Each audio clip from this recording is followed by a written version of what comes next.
بالله من الشيطان الرجيم. بسم الله الرحمن الرحيم.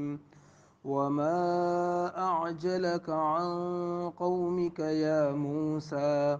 قال هم أولئك على أثري وعجلت إليك رب لترضى. قال فإنا قد فتنا قومك من بعدك وأضلهم السامري. فرجع موسى إلى قومه غضبان أسفا. قال يا قوم ألم يعدكم ربكم وعدا حسنا أفطال عليكم العهد أم أردتم أن يحل عليكم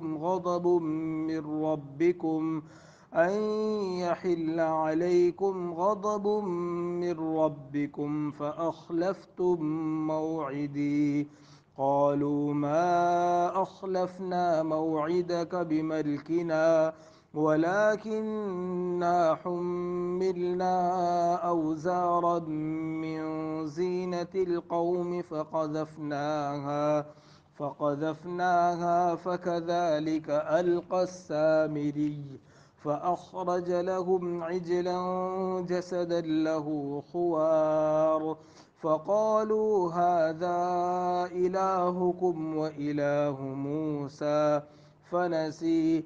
أفلا يرون ألا يرجع إليهم قولا ولا يملك لهم ضرا ولا نفعا. صدق اللہ العظیم.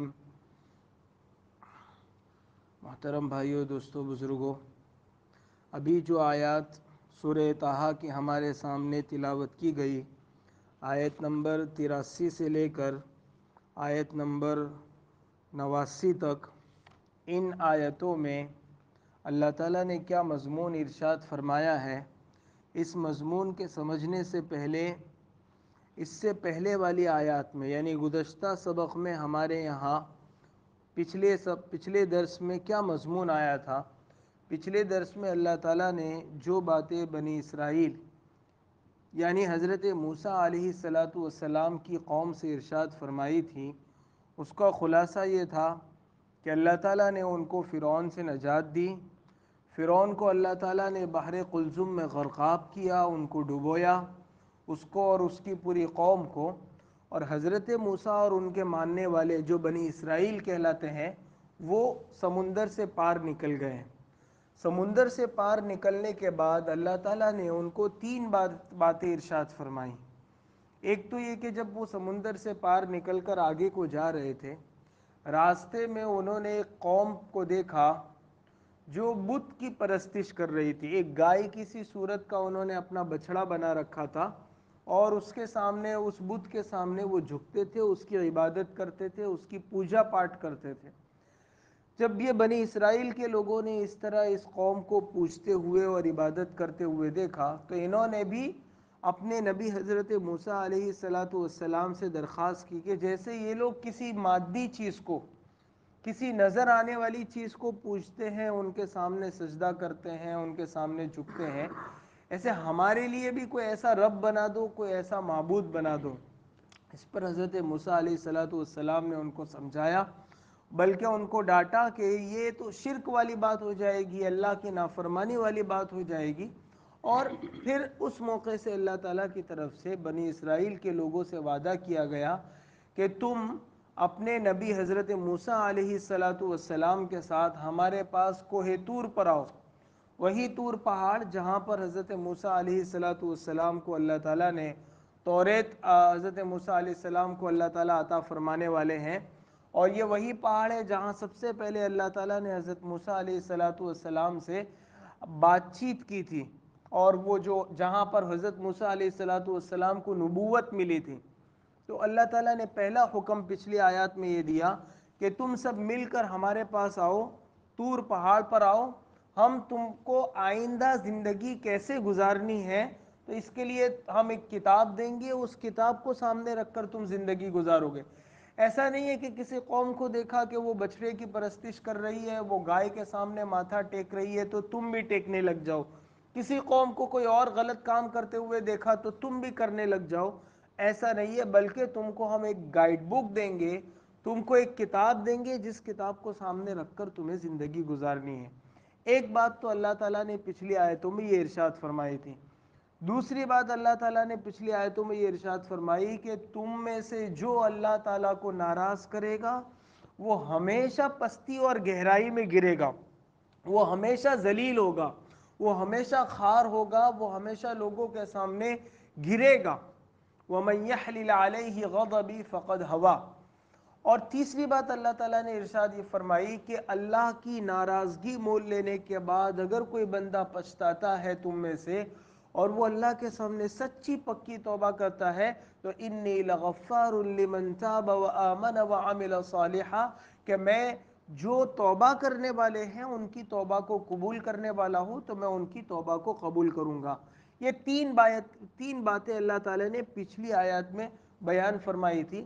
آگے جو قصہ آ رہا ہے گائے کو پوجنے کا، یہ قصہ ان تینوں باتوں پر مشتمل ہے۔ اس میں یہ بھی ہوا کہ اللہ تعالیٰ نے حضرت موسیٰ علیہ السلام کو ان کی قوم کے ساتھ وہاں بلایا تھا، اور اس میں یہ بھی ہوا کہ ان کی قوم کے کچھ لوگوں سے ایسی حرکت ہو گئی جس کی وجہ سے اللہ کا عذاب اور اللہ کا غضب نازل ہوا، اور یہ بھی ہوا کہ کچھ لوگوں نے توبہ کی تو اللہ تعالیٰ نے معاف کر دیا۔ تو پچھلی آیتوں میں اللہ نے جو مضمون بیان فرمایا تھا اسی مضمون کو اللہ تعالیٰ ایک قصے کے ذریعے سے آگے سمجھا رہے ہیں۔ چنانچہ ارشاد فرماتے ہیں اللہ تعالیٰ وَمَا أَعْجَلَكَ عَنْ قَوْمِكَ يَا مُوسَىٰ، اور جب موسیٰ کوہ طور پر اپنے لوگوں سے پہلے چلے آئے تو اللہ تعالیٰ نے ان سے کہا موسیٰ تم اپنی قوم سے پہلے جلدی کیوں آ گئے؟ اصل میں بات یہ ہوئی تھی کہ ان کی بنی اسرائیل کی قوم تھی 6 لاکھ۔ ابھی یہ 6 لاکھ لوگ کب کوہ طور پر پہنچیں گے؟ ادھر اللہ تعالیٰ نے حضرت موسیٰ علیہ السلام سے وعدہ کیا تھا کہ اگر تم طور پہاڑ پر آ جاؤ گے تو میں تمہارے ساتھ بات چیت کروں گا۔ حضرت موسیٰ علیہ السلام بےتاب تھے، بے قرار تھے، بے چین تھے، ان کو انتظار تھا، شدید انتظار تھا کہ کب میں طور پہاڑ پر پہنچ جاؤں اور کب میں اپنے اللہ سے بات کروں، کب میں اپنے اللہ کے حضور حاضر ہوں، اور کب مجھے اللہ تعالیٰ اپنا کلام اور اپنی کتاب عنایت فرمائیں گے۔ اور یہ لوگ تو چلتے ہی نہیں، 6 لاکھ کی قوم بڑی قوم ہے، ان میں سے 70 آدمی ان کے جو بڑے لیڈر تھے وہ بھی منتخب کیے تھے حضرت موسیٰ علیہ السلام نے۔ تو پھر حضرت موسیٰ علیہ السلام نے ایسا کیا، اپنے بھائی، وہی بھائی جن کی سفارش کر کے جن کو نبی بنایا تھا، حضرت ہارون علیہ السلام، حضرت ہارون علیہ السلام کو اپنی قوم میں اپنا نائب بنایا، اور نائب بنانے کے بعد قوم کو یہ کہہ گئے کہ میں جا رہا ہوں طور پہاڑ پر اللہ تعالیٰ سے بات چیت کرنے کے لیے، کتاب لینے کے لیے، تم ہارون کے ساتھ مل کر میرے پیچھے پیچھے آؤ، اور اس دوران جو کچھ بھی ہوگا ہماری اس قوم کا اور قافلے کا امیر ہارون ہوگا، ہارون کی بات تم ماننا۔ تو یہ 2 وعدے حضرت موسیٰ علیہ السلام اپنی قوم سے لے کر گئے تھے۔ پہلا وعدہ میرے پیچھے پیچھے طور پہاڑ پر آؤ، اور دوسرا وعدہ یہ تھا کہ ہارون علیہ السلام کی بات مان کر ان کا حکم مان کر تم ہمارے پاس آؤ گے اور چلتے رہو گے۔ یہ دونوں وعدے حضرت موسیٰ علیہ السلام کی قوم بنو اسرائیل نے پورے نہیں کیے۔ بنو اسرائیل کو اللہ تعالیٰ نے فرعون کے ظلم سے نجات دی، لیکن چونکہ آج کل جن کو یہودی کہتے ہیں وہی بنو اسرائیل ہیں، ان کی فطرت میں ٹیڑھا پن تھا، انہوں نے بہت زیادہ انبیاء کو ستایا، حتیٰ کہ یہودی قوم وہ قوم ہے اس دنیا میں جس نے انبیاء کو شہید کیا ہے، انبیاء کے گھرانے کو ستایا ہے۔ تو بہت زیادہ حضرت موسیٰ علیہ السلام کو ان لوگوں نے جتنا ستایا ہے، اور بار بار جو ہے وہ حضرت موسیٰ علیہ السلام کی نافرمانی کی، اللہ کا عذاب اپنی آنکھوں سے دیکھنے کے باوجود نہیں سدھرے۔ اس سے پچھلے والی مجلس میں آیا تھا کہ اللہ تعالیٰ نے کس طرح ان کو طرح طرح سے اللہ تعالیٰ کے وہ عذاب میں مبتلا ہوئے، اور پھر اللہ تعالیٰ نے ان کو 40 سال تک ایک وادی میں، جس کو وادی تیہ کہتے ہیں، وہاں بھٹکایا کہ صبح سے لے کر شام تک چلتے تھے، شام کو پھر وہیں کا وہیں پہنچتے تھے، راستہ ہی نہیں مل رہا تھا۔ اچھا، اللہ تعالیٰ نے 40 سال تک بھٹکانے کے ساتھ اپنا انعام بھی ان کو دیا تھا، من اور سلوا، وہی اللہ تعالیٰ کی طرف سے وہ حلوے کی سی وہ ایک چیز تھی، وہ صبح صبح ان کو زمین پر رکھی ہوئی مل جاتی تھی، اور بٹیر تیتر کی قسم کا ایک پرندہ اتنی زیادہ تعداد میں وہاں ہوتا تھا کہ آدمی ایسا ہاتھ کرے تو پکڑ کر اس کو ذبح کر کے اس کو پکا کر کھا سکتا ہے۔ 40 سال تک اللہ تعالیٰ نے ان کو یہ چیز کھلائی۔ سورہ بقرہ میں اللہ تعالیٰ نے ان کی فطرت بیان کی ہے۔ اتنا سارا اللہ کا کھانے کے بعد یہ کہتے کہ نہیں، ہم تو کنٹال گئے ہیں، ہم کو یہ جو ملتا ہے نا وہ آسمان سے وہ نہیں چاہیے، ہم کو تو وہی ہمارے آلو پیاز اور وہی ہم کو کھانا ہے، یہ سب ہم کو نہیں کھانا۔ یہ سورہ بقرہ میں اللہ تعالیٰ نے، تو بہت ٹیڑھی قوم ہے، بہت زیادہ انہوں نے نبیوں کو ستایا ہے، انبیاء کو شہید کیا ہے۔ آج یہ جو کر رہے ہیں اسرائیل میں وہ یہی یہودی ہے، تو پہلے سے ہی ان کی فطرت میں ٹیڑھا پن رکھا ہوا ہے۔ انہوں نے انبیاء کو نہیں چھوڑا تو پھر آج کل کے لوگوں اور مسلمانوں کو وہ کیا ستانے سے، کبھی ان کے وعدے پر بھروسہ نہیں کیا جا سکتا ہے۔ انہوں نے انبیاء کے وعدے کو، حضرت موسیٰ علیہ السلام نے 2 وعدے کیے تھے، دونوں وعدے انہوں نے حضرت موسیٰ علیہ السلام کے خلاف کیا اور دونوں وعدے نبھائے نہیں۔ جب حضرت موسیٰ علیہ السلام جلدی سے جو ہے وہ کوہ طور پر پہنچ گئے، اللہ تعالیٰ نے ان سے کہا تھا کہ کوہ طور پر تم آؤ گے تو 30 دن اور 30 راتیں تم کو مسلسل روزہ رکھنا ہے اور عبادت کرنا ہے۔ پھر اللہ تعالیٰ کی طرف سے 10 دن اور بڑھا دیے، پورا چلا۔ اس کے بعد اللہ تعالیٰ نے فرمایا کہ میں تم کو کتاب دوں گا۔ اور یہ اللہ کی اپنی سنت اور سیرت رہی ہے کہ جب بھی اللہ تعالیٰ اپنے خصوصی بندوں کو کچھ عطا فرمانا چاہتے ہیں تو اس سے پہلے ان پر تنہائی کا غلبہ ہوتا ہے۔ ہم سب نے پڑھا ہوگا، سیرت میں سنا ہوگا کہ حضور اکرم صلی اللہ علیہ وسلم پر جب نبوت آنے والی تھی، نبوت ملنے والی تھی، قرآن نازل ہونے والا تھا، اس سے پہلے 6 مہینے تک آپ روز غار حرا میں جاتے تھے۔ بلکہ حضرت خدیجہ رضی اللہ عنہ ارشاد فرماتی ہے کہ بات کو تو ایسا ہو گیا کہ آپ توشہ لے کر جاتے تھے اور ہفتہ ہفتہ 2 ہفتے آپ وہیں رہتے تھے اور وہیں جو ہے وہ اللہ کی عبادت میں مصروف رہتے تھے۔ اور صرف انبیاء نہیں بلکہ جتنے بزرگوں سے اللہ تعالیٰ نے اس دنیا میں کام لیا ہے، ان بزرگوں کی زندگی اور ان کی ہسٹری اٹھا کر دیکھے تو اس میں بھی یہ بات ہم کو ملتی ہے، کام شروع کرنے سے پہلے ان پر تنہائی کا بہت زیادہ غلبہ تھا۔ ہمارے ملک میں اللہ تعالیٰ نے حضرت مولانا الیاس صاحب دہلوی رحمۃ اللہ علیہ سے تبلیغ کا اتنا بڑا کام لیا۔ ان کے حالات میں لکھا ہے حضرت مولانا علی میاں ندوی رحمۃ اللہ علیہ نے کہ اس کام کو شروع کرنے سے پہلے ایک زمانہ، ایک مدت ان پر ایسی رہی کہ وہ تنہائی میں بیٹھ کر غور و فکر کرتے رہتے تھے، یہاں تک کہ حج کے لیے تشریف لے گئے اور مدینہ طیبہ، اللہ تعالی ہم سب کو اس کی بار بار زیارت، مقبول زیارت نصیب فرمائے، وہاں خواب میں ان سے کہا گیا کہ جاؤ ہندوستان جاؤ، ہم تم سے کام لیں گے۔ وہ بہت پریشان ہوئے کہ میری تو زبان میں بھی لکنت ہے اور میں تو دبلا پتلا، میں کیا کام کر پاؤں گا۔ وہاں کسی اللہ والے کی خدمت میں گئے تو انہوں نے کہا کہ اللہ نے یہ نہیں فرمایا، خواب میں تم سے یہ نہیں کہا گیا کہ جاؤ ہندوستان جاؤ کام کرو، یوں فرمایا گیا کہ ہندوستان جاؤ ہم تم سے کام لیں گے۔ تو پھر جو ہے وہ تشریف لائے اور پھر اللہ تعالیٰ نے اتنا بڑا کام لیا۔ تو حضرت موسیٰ علیہ السلام کو بھی اللہ تعالیٰ نے کہا تھا کہ 40 دن تم ہماری خدمت میں وہاں پہاڑ پر رہو، عبادت کرو، پھر ہم تم کو یہ کتاب دیں گے۔ تو حضرت موسیٰ علیہ السلام نے اپنی قوم سے کہا کہ میں جاتا ہوں وہاں، تم لوگ پیچھے پیچھے آؤ، اتنی دنوں میں عبادت کروں گا، تو پھر تم لوگ آؤ گے تو میں اللہ کے ساتھ جو بات چیت کرتا ہوں میں اپنی آنکھوں سے تم کو دکھاؤں گا۔ اصل میں یہ بہت ٹیڑھی قوم تھی، انہوں نے ایک زمانے میں یہ بھی مطالبہ کیا ہے کہ ہم کو اللہ دکھلاؤ۔ تو حضرت موسیٰ علیہ السلام نے یہ کہا تھا کہ تم وہاں آؤ، میں اللہ کے ساتھ بات چیت کروں گا، وہ تم کو میں اپنی آنکھوں سے دکھاتا ہوں۔ اور اللہ تعالیٰ نے بھی حکم دیا تھا کہ اپنی قوم کو لے کر آنا۔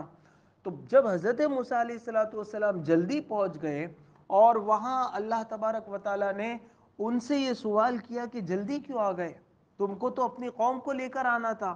وَمَا أَعْجَلَكَ عَنْ قَوْمِكَ يَا موسیٰ، اے موسیٰ تم اپنی قوم سے پہلے جلدی کیوں آ گئے۔ بعض حضرات مفسرین یہ فرماتے ہیں کہ یہاں اللہ تعالیٰ حضرت موسیٰ علیہ السلام کو توجہ دلا رہے ہیں کہ آپ کو اپنی قوم کے ساتھ آنا چاہیے تھا، آپ جلدی کیوں آ گئے۔ لیکن اکثر مفسرین فرما رہے کہ نہیں، اللہ تعالیٰ نے یہ سوال اس لیے نہیں کیا حضرت موسیٰ علیہ السلام سے، اللہ تعالیٰ حضرت موسیٰ کو یہ بتلانا چاہتے تھے کہ تم تو یہاں آ گئے اور پیچھے ہارون کو نائب بنا کر چھوڑ کر آئے تھے، ایسے ہی بے یار و مددگار قوم کو نہیں چھوڑا تھا، لیکن تمہارے پیچھے تمہاری قوم نے کتنا بڑا گناہ کیا، کیا تباہی آئی میں بتاؤں۔ یہ واقعہ بیان کرنا تھا کہ تمہاری قوم کا کیا حال ہوا. اس کے لیے اللہ تعالیٰ نے وما اعجلک عن قومک یا موسیٰ کہ موسیٰ تم اپنی قوم سے پہلے جلدی کیوں آ گئے. اس پر حضرت موسیٰ علیہ السلام نے کہا کہ کہاں جلدی آیا, ابھی تو آ ہی رہے, وہ پیچھے میرے پیچھے ہی تو تھے, میں نے ان کو کہاں ہوا ہے. حضرت موسیٰ کو نہیں معلوم تھا کہ ان کے اپنے قوم سے نکلنے کے بعد وہاں اندر کیا ہوا. وہ لوگ ایک جگہ رک گئے اور رک جانے کے بعد انہوں نے کیا کیا کچھ نہیں معلوم تھا حضرت موسیٰ. تو حضرت موسیٰ علیہ السلام نے کہا کہ وہ تو میرے پیچھے آ رہے ہیں, ابھی 2-4 دن میں پہنچ جائیں گے, ضرور بھی ضرور آ جائیں گے, میں ان کو کہہ کر آیا ہوں, تاکید کر کے آیا ہوں کہ ہارون کی رہبری میں چلتے رہنا یہاں تک کہ کوہ طور پر پہنچ جاؤ. قال هم اولائی علی اثری وعجلت الیک رب لترضی, انہوں نے کہا وہ میرے پیچھے پیچھے آیا ہی چاہتے ہیں, اور پروردگار میں آپ کے پاس اس لیے جلدی آ گیا تاکہ آپ خوش ہوں. میں تو اس لیے دوڑا دوڑا آ گیا آپ کے پاس کہ آپ نے بلایا ہے, اور میں جلدی جلدی دوڑا دوڑا آیا تاکہ میں اللہ مجھ کو بلا رہے اور میں نہ جاؤں, ایسا کیسے ہو سکتا ہے. تو میں آپ کو راضی کرنے کے لیے آیا, میں آپ کو ناراض کرنے کے لیے جلدی نہیں آیا. پھر اللہ تعالیٰ نے کہا کہ نہیں, ہم سوال اس لیے کر رہے ہیں کہ تمہارے پیچھے تمہاری قوم نے کیا کرتوت کیے وہ تم کو بتلائیں. کیا کیا؟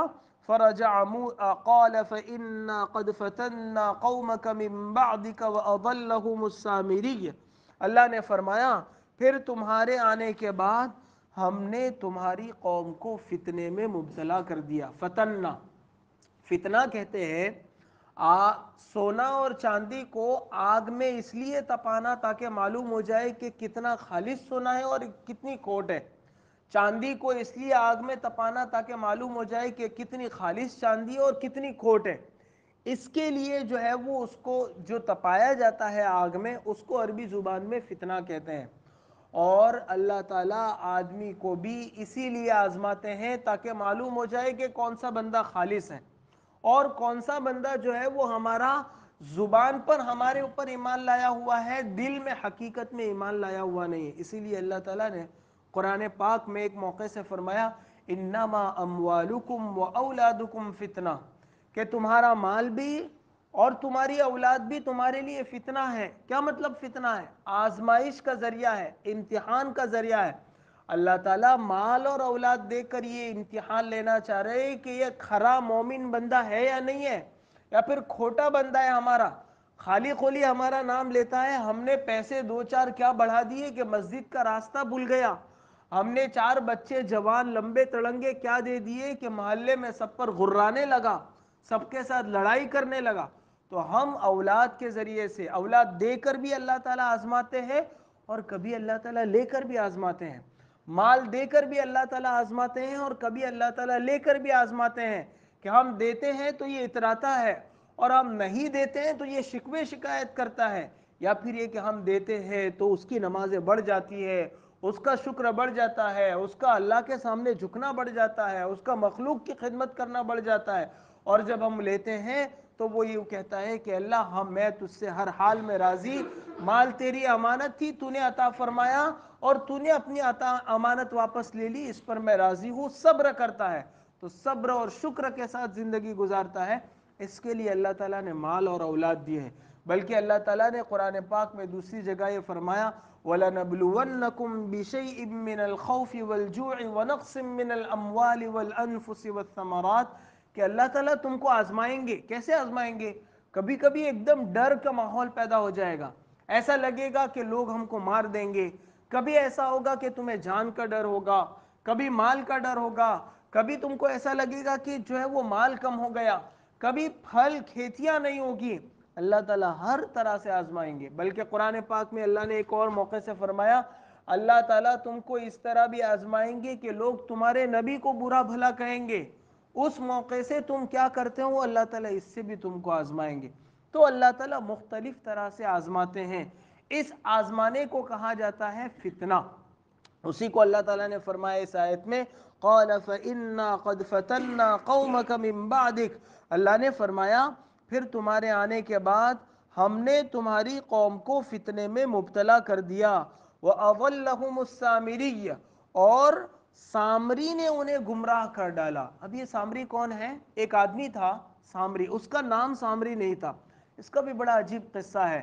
بعض لوگ کہتے ہیں کہ یہ فرعونی آدمی تھا اور خالی خولی ایمان لا کر بنو اسرائیل کے ساتھ مل گیا تھا، بعض لوگ کہتے ہیں کہ نہیں، بنو اسرائیل ہی کا آدمی تھا، اور بعض حضرات فرماتے کہ سامرا ایک قبیلہ تھا، اس قبیلے کا یہ آدمی تھا یا سردار تھا جس کی وجہ سے اس کو سامری کہتے ہیں، اور بعض روایتوں میں ہے کہ یہ کرمان کا رہنے والا تھا۔ ابن جریر رحمۃ اللہ علیہ ایک بہت بڑے مفسر گزرے ہیں، انہوں نے حضرت رئیس المفسرین حضرت عبداللہ ابن عباس رضی اللہ عنہما سے نقل کیا ہے کہ یہ سامری حضرت موسیٰ علیہ السلام ہی کی قوم کا ایک آدمی تھا، اور عجیب بات یہ ہے کہ اس کا نام بھی موسیٰ تھا، موسیٰ بن ظفر۔ یہ جب پیدا ہوا تو اس زمانے میں وہی فرعون والا حکم تھا کہ جو بھی بچہ پیدا ہو 1 سال بچے باقی رکھے جائیں گے، دوسرے سال ذبح کر دیے جائیں گے، اور جس سال یہ پیدا ہوا ذبح کرنے والا سال تھا، مار ڈالنے والا سال تھا، تو اس کی ماں کو خطرہ محسوس ہوا کہ اب تو میرا بچہ ذبح کر دیا جائے گا، تو پھر اس نے یہ کیا کہ میں ایک غار کے اندر رکھ دیتی ہوں، اور جو ہے وہ اس غار کے اوپر پتھر رکھ دیتی ہوں، وقتاً فوقتاً دیکھ لیا کروں گی کہ کیا ہو رہا ہے میرے بچے کا، اور اس طرح اس نے غار میں اس بچے کو چھپا دیا۔ یہاں نگرانی اتنی کڑی اور جاسوسی اتنی سخت تھی فرعون کی پولیس کی کہ وہ ماں جا ہی نہیں پائی، اور وہ سمجھی کہ میرا بیٹا مر گیا۔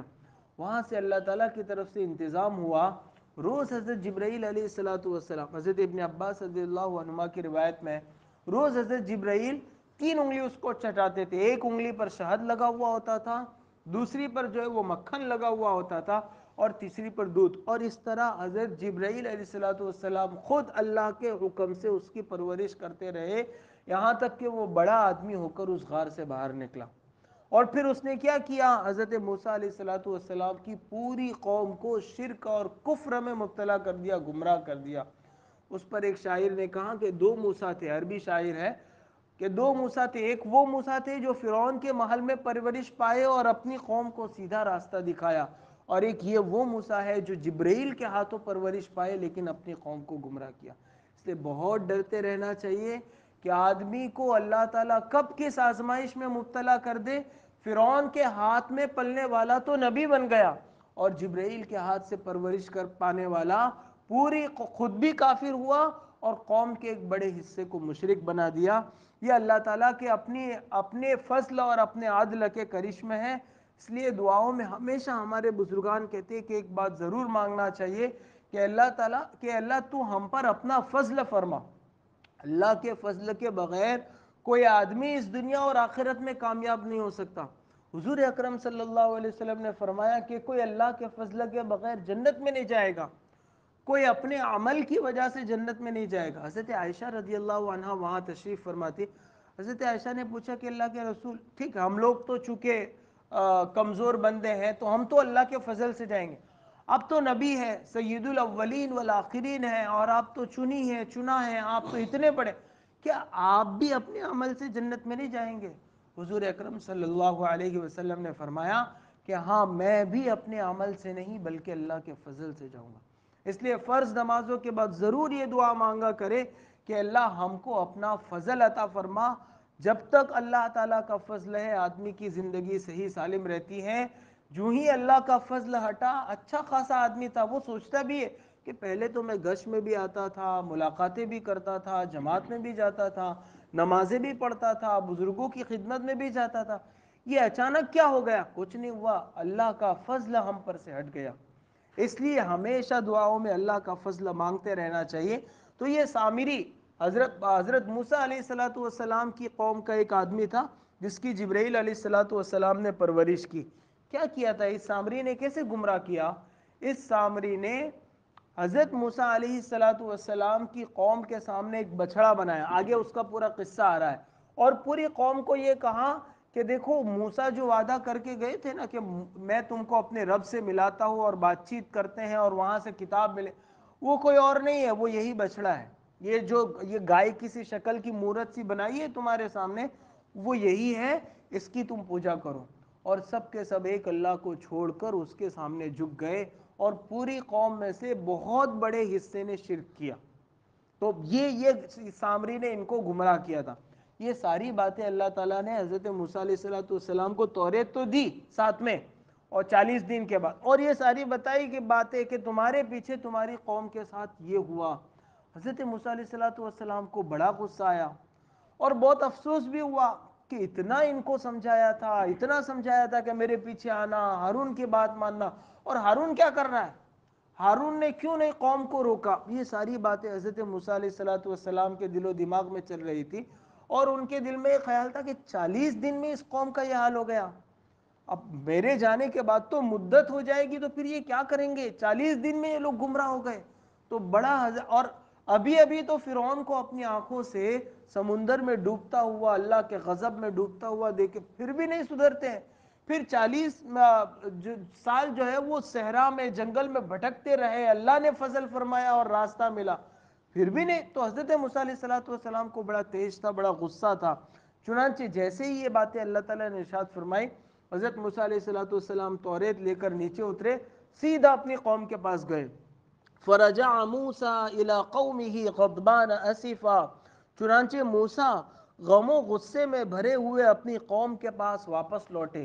یہ غم اور غصہ کس کا تھا؟ دین کی غیرت کا تھا، دین کی حمیت کا تھا۔ اس لیے علماء نے لکھا ہے کہ غصہ آنا بری بات نہیں ہے، غلط بات پہ غصہ نکالنا بری بات ہے، باقی صحیح بات پر غصہ آئے تو وہ جائز ہے۔ حضرت امام شافعی رحمۃ اللہ علیہ فرماتے ہیں کہ جس کو غصے والی بات پر غصہ نہ آئے تو وہ گدھا ہے۔ وہ فرماتے ہیں گدھا بے حس ہوتا ہے جتنا بھی مارو، بلکہ آپ نے دیکھا ہوگا گدھے کو بھی کبھی کبھی غصہ آ جاتا ہے۔ تو غصہ نہ آنا کوئی اچھی بات، حضور اکرم صلی اللہ علیہ وسلم سے بعض موقعوں سے آپ کا صحابہ پر ناراض ہونا اور قوم کے سامنے جو ہے وہ آپ کا غصے کے عالم میں خطاب کرنا بہت سی روایات میں ہے۔ اور حضرت عمر کے بارے میں تو ہم پڑھتے ہی ہیں کہ حضور اکرم صلی اللہ علیہ وسلم نے فرمایا وَأَشَدُّهُمْ فِي أَمْرِ اللَّهِ عمر، جمعے کے خطبے میں سنتے ہیں کہ اللہ کے معاملات میں، دین کے بارے میں سب سے زیادہ غیرت والے حضرت عمر تھے۔ اس لیے جب بھی کوئی واقعہ ہوتا تھا حضرت عمر فوراً تلوار پہ ہاتھ لے جاتے تھے اور کہتے تھے اللہ کے رسول اجازت دیجیے اس کی گردن اڑا دو۔ ایک مرتبہ ایک منافق اور ایک یہودی، منافق یعنی اوپر اوپر سے مسلمان ہیں اندر سے کافر ہیں، اللہ کے رسول صلی اللہ علیہ وسلم کی خدمت میں جانے کے بعد حضرت عمر کے پاس آئے۔ ان کا آپس میں کوئی مسئلہ تھا اور انہوں نے یہ کہا یہودی کے بارے میں، حضور اکرم صلی اللہ علیہ وسلم نے فیصلہ کیا کہ یہ حق پر ہے، تم ان کو ان کی چیز دے دو۔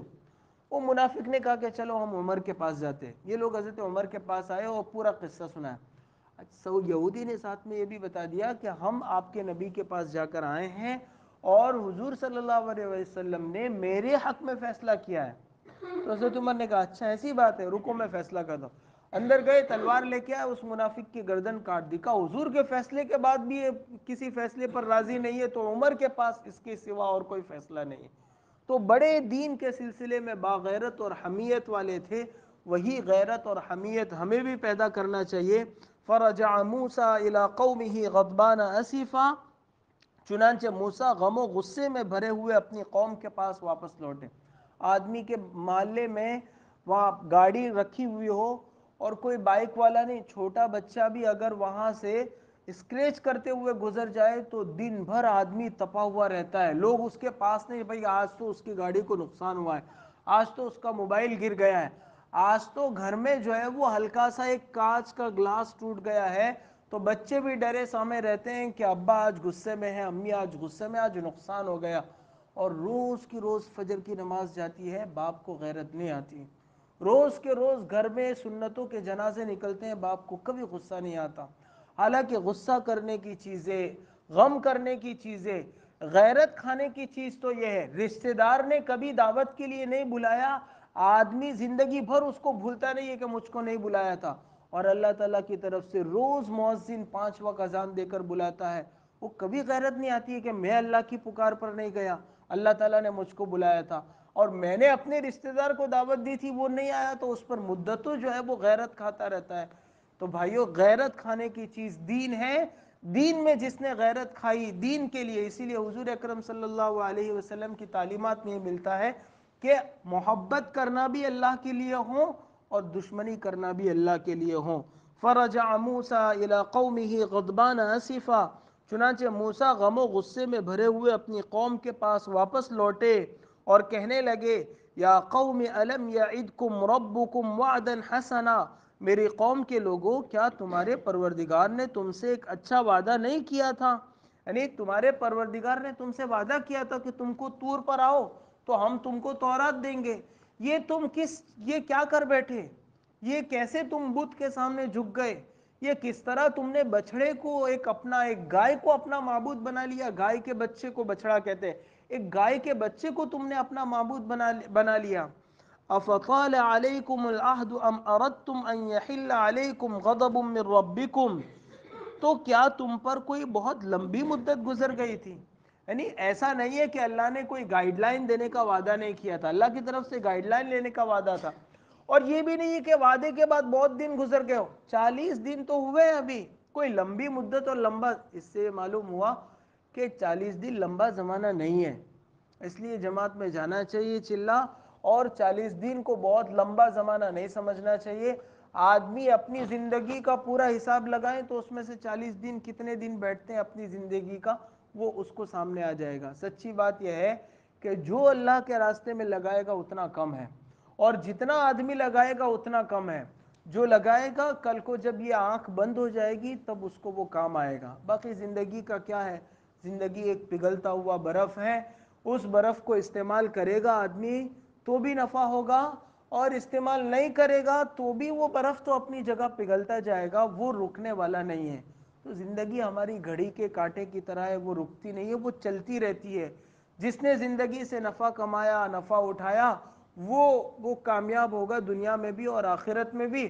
اور جو آج کل پہ ٹالتا رہا، روز جو ہے وہ گشتوں کو چھوڑتا رہا، ملاقاتوں کو چھوڑتا رہا، تعلیم کو چھوڑتا رہا، کہ کل بیٹھیں گے، کل جائیں گے، جماعتوں کو چھوڑتا رہا، نمازوں کو چھوڑتا رہا، وہ جب موت کا فرشتہ آئے گا تب وہ تمنا کرے گا کہ تھوڑی سی مجھ کو مدت اور دے دی جائے۔ اللہ تعالیٰ کی طرف سے کہا جائے گا کہ بس اب ختم ہو گیا، اب اسٹوری ختم ہو گئی، اب 1 منٹ کے لیے نہ آگے ہو سکتا ہے نہ 1 سیکنڈ کے لیے پیچھے ہو سکتا ہے۔ تو بھائی اللہ تعالیٰ نے زندگی دی ہے، 40 دن، 3 دن، 4 مہینہ، ملاقاتیں، گشتے، قرآن کی تلاوت، نماز، سب بہت لمبا وقت لگتا ہے، لیکن ایسا نہیں ہے۔ آدمی کو شیطان اور نفس الجھاتے ہیں کہ یہ لمبا ہے، کوئی چیز لمبی نہیں ہے۔ اللہ تعالیٰ حضرت موسیٰ علیہ السلام اپنی قوم سے فرما رہے ہیں افطال علیکم العہد، کہ کیا تم پر کوئی بہت لمبی مدت گزر گئی تھی، یا تم چاہتے ہی یہ تھے کہ تم پر تمہارے رب کا غضب نازل ہو جائے؟ یہ جو پچھلی آیات میں اللہ نے فرمایا کہ جس پر ہمارا غضب نازل ہوتا ہے وہ پستی میں گر جاتا ہے، جس پر ہمارا غصہ نازل ہو جاتا ہے وہ پستی میں گر جاتا ہے، اسی کی طرف حضرت موسیٰ علیہ السلام اشارہ فرما رہے ہیں فَأَخْلَفْتُمْ مَوْعِدِي، اور اس وجہ سے تم نے مجھ سے وعدہ خلافی کی۔ اب حضرت موسیٰ علیہ السلام قوم سے پوچھ رہے ہیں کہ ایسا کیوں کیا؟ اب قوم جواب دے رہی ہے کہ بات یہ ہوئی تھی کہ آپ کے جانے کے بعد قالوا ما اخلفنا موعدک بملکنا، کہنے لگے کہ ہم نے اپنے اختیار سے آپ کے وعدے کی خلاف ورزی نہیں کی، بلکہ وَلَكِنَّا حُمِّلْنَا أَوْزَارًا مِّن زِينَةِ الْقَوْمِ، بلکہ ہوا یہ کہ ہم پر لوگوں کے زیورات بوجھ کے لدے ہوئے تھے۔ یہ کیا ہوا؟ جب مصر سے یہ لوگ نکلنے والے تھے، اللہ تعالیٰ نے فرمایا تھا کہ راتوں رات چپکے جو ہے وہ شہر چھوڑ کر باہر نکل جاؤ، اور ان کے بڑوں کی طرف سے کہا گیا تھا کہ ایک کام کرو، فرعونی لوگوں کو شک نہ پڑ جائے کہ ہم لوگ بھاگ رہے ہیں، تو ان سے کہو کہ ہماری عید ہے، تہوار ہے، اس تہوار کو بنانے کے لیے ہم شہر سے باہر جا رہے ہیں، اور ہر بنو اسرائیل کا ہر گھر فرعونیوں کے گھر سے کچھ زیورات عاریت کے طور پر استعمال کرنے کے لیے لے۔ تو ان کی قوم نے بہت سے زیورات لے رکھے تھے، باہر نکلے تو حضرت موسیٰ نے کہا کہ چلو بھاگو یہاں سے۔ اب یہ سب بھاگ رہے، پیچھے پیچھے فرعون کی قوم آئی، اللہ تعالیٰ نے ان کو دریا میں ڈبو دیا، پوری قوم کو فرعون کے ساتھ۔ اب فرعونیوں کافروں کے زیور ان کے پاس تھے، اور پچھلی شریعتوں میں غنیمت کا مال اگر اس کو کہہ لیتے ہیں یا ایک کافر کا مال ہے، ویسے بھی کافر کا مال بغیر اجازت کے استعمال نہیں کر سکتے ہیں۔ حضور اکرم صلی اللہ علیہ وسلم کی پاک زندگی میں یہ ملتا ہے کہ جب آپ ہجرت کے لیے جانے والے تھے تو آپ نے اپنے بستر پر اپنے پیچھے حضرت علی رضی اللہ عنہ کو سلایا تھا۔ کیوں سلایا تھا؟ خود آپ صلی اللہ علیہ وسلم نکل گئے کیونکہ آپ کے پاس مکے کے کافروں کی، اپنے کٹر دشمنوں کی بھی امانتیں آپ کے پاس تھیں، تو حضرت علی رضی اللہ عنہ کو حضور صلی اللہ علیہ وسلم نے بتلایا تھا کہ یہ امانتیں فلانے کی ہیں، فلاں فلاں کی ہیں، میں جب یہاں سے چلا جاؤں تو تم یہ ساری امانتیں ان کافروں کو لوٹا کر پھر واپس آنا۔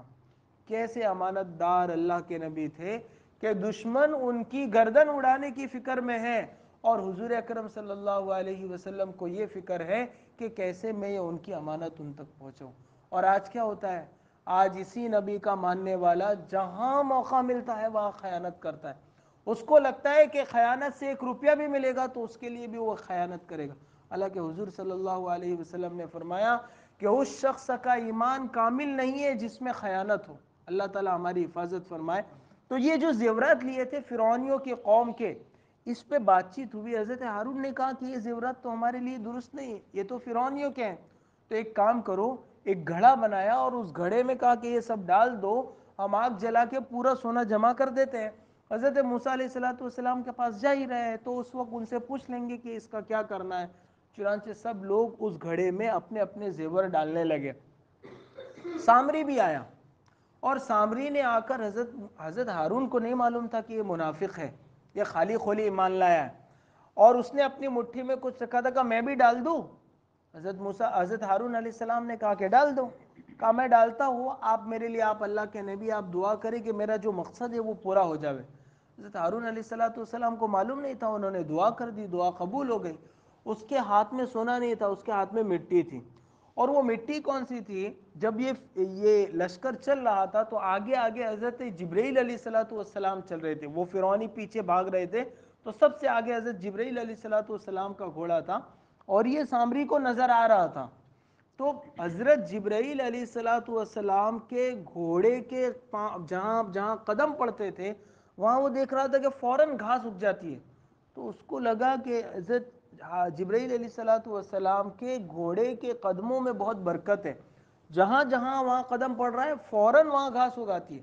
تو اس نے ایک مٹھی وہاں سے لے لی تھی اور اس کا خیال یہ تھا کہ میں اس میں ڈالوں گا تو یہ سونے میں جان پیدا ہو جائے گی اور سونا جو ہے وہ بول اٹھے گا. تو پھر جو ہے وہ اس نے ڈالا اس میں، اور پھر اس کے بعد وہ سونا جب پگھل گیا تو وہ تھا جو ہے وہ زیور بنانے والا. تو اس نے ایک بچھڑے اور گائے کی سی صورت بنائی اور اس میں کچھ اس قسم کے ناک کے، سرین کے، آنکھوں کے، کان کے، اس طرح کے سوراخ بنائے کہ جب ہوا گزرتی ہے، ہم نے دیکھا ہوگا کبھی کبھی دروازے کا تھوڑا سا حصہ کھلا رکھو اور ہوا جب تیز آئے اور وہاں سے ان سوراخوں سے ہوا گزرے تو آواز پیدا ہوتی ہے. کبھی ڈراؤنی آواز پیدا ہوتی ہے، کبھی سریلی آواز، طرح طرح کی آوازیں پیدا ہوتی ہے. تو ان آوازوں کے ذریعے سے اس نے وہ جو بچڑا بنایا اور اس میں سے جب آواز ہونے لگی تو اس نے لوگوں کو کہا کہ لو یہ تو زندہ ہے. اور نہ صرف یہ کہ زندہ ہے، وہ پیچھے جو حضرت موسیٰ علیہ السلام کی قوم نے حضرت موسیٰ سے کہا تھا کہ ہمارے لیے بھی ایک بچڑا بنا دو، ہمارے لیے بھی ایک بت بنا دو، ہم پوج لیا کریں گے، یہ تو ہم ایسے اللہ کو مان رہے ہیں جو نظر نہیں آتا. تو حضرت موسیٰ علیہ السلام نے ڈانٹا تھا. تبھی سے اس سامری کے دماغ میں چل رہا تھا کہ اس قوم کو گمراہ کرنے کا یہی راستہ ہے. اب یہ اس نے بچڑا بنایا اور لوگوں کو کہا کہ آؤ اس کے سامنے جھکو، اس کی پرستش کرو، اس کی پوجا پاٹ کرو، یہ تمہارا بھی رب ہے اور موسیٰ کا بھی یہی پروردگار ہے. تو موسیٰ کہاں چلے گئے؟ موسیٰ بھول گئے، موسیٰ کو معلوم نہیں ہے. یہ سامری کہہ رہا ہے یہ ایسی قوم ہے جس نے انبیاء کو کہا کہ انبیاء اپنے پروردگار کو، اپنے رب کو بھول گئے، اور یہ جو بچڑا ہے یہ بچڑا ہی جو ہے وہ ہمارا اور تمہارا اور موسیٰ کا رب ہے. نتیجہ یہ ہوا کہ پوری قوم 3 حصوں میں بٹ گئی. ایک تو وہ جو حضرت ہارون علیہ السلام اور ان کے ساتھ تھے، انہوں نے کہا کہ یہ شرک ہے، یہ تو وہی بات ہے جو فرعونی لوگ کرتے تھے جس سے ہم بھاگ کر بچ کر آئے، ہم نہیں کریں گے، ہم ایک اللہ کو ماننے والے. دوسرے وہ لوگ تھے جو اس بچڑے کے سامنے جھک گئے، لیکن اس نیت سے جھکے کہ ابھی جب تک حضرت موسیٰ نہیں ہے یہ بات کر لیتے ہیں، پھر جب حضرت موسیٰ علیہ السلام آئیں گے تو ان سے پوچھیں گے، اگر وہ کہیں گے کہ نہیں نہیں یہ غلط بات ہے تو پھر چھوڑ دیں گے. تیسرے وہ لوگ تھے جو سامری اور اس کے ماننے والے تھے، انہوں نے کہا کہ نہیں اسی کے سامنے جھکیں. حضرت موسیٰ علیہ السلام منع کریں گے تو بھی نہیں مانیں گے اور یہی شرک کریں گے. ان سب کا لیڈر سامری تھا. بعد میں جب حضرت موسیٰ علیہ السلام آئے، یہ حقیقت میں اس میں کوئی جان نہیں پڑی تھی، بس اس نے اس ٹیکنیک سے بنایا تھا جس سے اس میں سے آواز نکلتی تھی ایک. تو حضرت موسیٰ علیہ السلام، حضرت علی رضی اللہ عنہ کی روایت ہے کہ اگر اس میں جان ہوتی تو حضرت موسیٰ علیہ السلام اس کو ذبح کرتے. حضرت موسیٰ علیہ السلام نے آ کر ریتی کے ذریعے سے اس کے جو ہے وہ چھوٹے چھوٹے ریزے کروا کے آگے پھر اس کا کیا کیا ہے وہ آگے والی آیات میں آ رہا ہے. بہرحال یہ کوئی جاندار نہیں تھا، ایک قسم کا مجسمہ اور بت تھا، جس کی وجہ سے پوری قوم آزمائش اور فتنے میں مبتلا ہو گئی۔ اور یہاں حضرت موسیٰ علیہ السلام ان سے پوچھ رہے کہ کیا کیا ہوا، اب وہ سب بتا رہے کہ یہ ہوا تھا، یہ ہوا تھا۔ کہنے لگے ہم نے اپنے اختیار سے اپنے وعدے کی خلاف ورزی نہیں کی، بلکہ ہوا یہ کہ ہم پر لوگوں کے زیورات کے بوجھ لدے ہوئے تھے، اس لیے ہم نے انہیں پھینک دیا۔ پھر اسی طرح فَكَذَلِكَ أَلْقَى السَّامِرِيُّ، پھر اسی طرح سامری نے کچھ ڈالا، فَأَخْرَجَ لَهُمْ عِجْلًا جَسَدًا لَهُ خُوَارٌ، اور لوگوں کے سامنے ایک بچڑا بنا کر نکال لیا، ایک جسم تھا جس میں سے آواز نکلتی تھی۔ لوگ کہنے لگے ہذا الہکم و الہ موسیٰ، یہ تمہارا معبود ہے اور موسیٰ کا بھی معبود ہے۔ یہ یہودیوں نے اپنی کتاب میں تحریف کی، تحریف یعنی اس کو بدل دیا۔ قرآن کے سوا اس وقت اس دنیا میں اللہ کا کوئی بھی پیغام محفوظ نہیں ہے جس میں کسی نے کوئی چھیڑخانی نہ کی ہو۔ قرآن ایسا پاک کلام ہے جس کے بارے میں قسم کھا کے کہہ سکتے کہ اس کا ایک نقطہ بھی نہیں بدلا، اس کا ایک حرف اور اس کا ایک زبر بھی نہیں بدلا، باقی ساری پہلی کتابیں وہ سب لوگوں نے بدل ڈالی۔ تو توریت میں اس مقام پہ ظالم یہودیوں نے یہ کیا کہ بجائے سامری کے حضرت ہارون کا نام ڈال دیا، اور ان کی کتابوں میں، آج بھی ان کی کتابوں میں، کہ ہارون نے یہ کروایا۔ ہارون نعوذ باللہ کیسے کرواتے، وہ تو نبی ہیں۔ اور انبیاء کے متعلق تو ہمارا اہل سنت والجماعت کا عقیدہ ہے کہ نبوت ملنے کے بعد نہیں، نبوت ملنے سے پہلے بھی اللہ تعالیٰ شرک سے نہیں، شرک کی پرچھائی سے بھی اللہ تعالیٰ ان کو محفوظ رکھتے ہیں۔ تو حضرت ہارون کیسے یہ کام کروا سکتے تھے؟ انہوں نے اپنی کتاب میں تحریف کر کے اپنی طرف سے بدل کر بجائے سامری کے حضرت ہارون علیہ السلام کا نام ڈال دیا تھا۔ تو اللہ تعالیٰ نے قرآن پاک میں اس کی صراحت کی کہ یہ یہودی جھوٹ بول رہے ہیں۔ ہارون علیہ السلام تو روکنے والوں میں شامل تھے، تو اللہ تعالیٰ نے باقاعدہ سامری کا کتاب میں، اپنی کتاب میں نام لیا۔ کہنے لگے کہ یہ تمہارا اور موسیٰ دونوں کا معبود ہے، فنسی، مگر موسیٰ بھول گئے۔ افلا یرون الا یرجع الیہم قولا، اللہ تعالیٰ ساتھ میں جو ہے وہ اپنی طرف سے نصیحت کر رہے ہیں کہ کیسے لوگ ہیں، کیسے بیوقوف اور کیسے عقل سے پیدل اور کورے لوگ ہیں، ایک ایسی چیز کے سامنے جھکتے ہیں جو نہ بات کر سکتی ہے، نہ نفع نقصان کی مالک ہے، کچھ نہیں کر سکتی، اس کو اپنا معبود بنا رکھا ہے۔ افلا یرون الا یرجع الیہم قولا، بھلا کیا انہیں یہ نظر نہیں آ رہا تھا کہ وہ نہ ان کی بات کا جواب دیتا تھا، ولا یملک لہم ضرا ولا نفعا، اور نہ ان کو کوئی نقصان یا نفع پہنچا سکتا تھا۔ جتنی آیتیں تلاوت کی گئی تھی ان کا ترجمہ اور ان کی تفسیر یہاں ختم ہوتی ہے۔ قصہ ابھی ختم نہیں ہو رہا، ابھی حضرت موسیٰ علیہ السلام قوم سے بات چیت کر رہے ہیں۔ آگے وہ حضرت ہارون علیہ السلام کا گریبان بھی پکڑیں گے کہ تم کیا کر رہے تھے، میں نے تم کو نائب بنا کر بھیجا تھا۔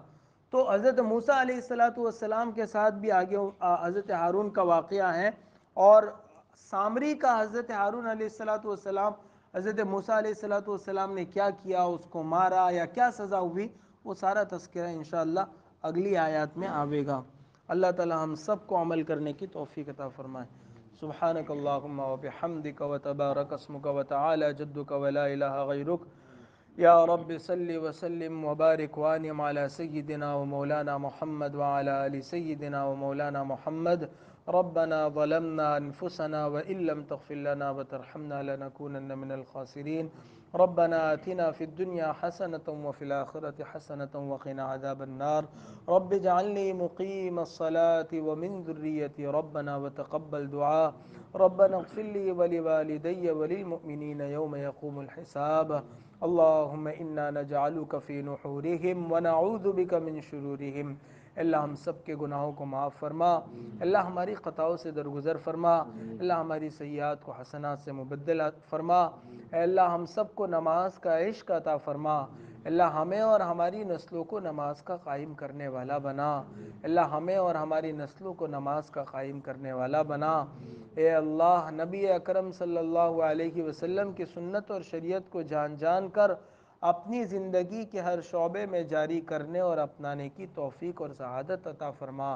اللہ زیادہ سے زیادہ اپنی مرضیات پر چلا کر اے اللہ تیری نامرضیات پر چلنے سے ہماری بھرپور حفاظت فرما۔ اللہ ہمارے گھروں اور محلوں کو قرآن کے نور سے منور فرما۔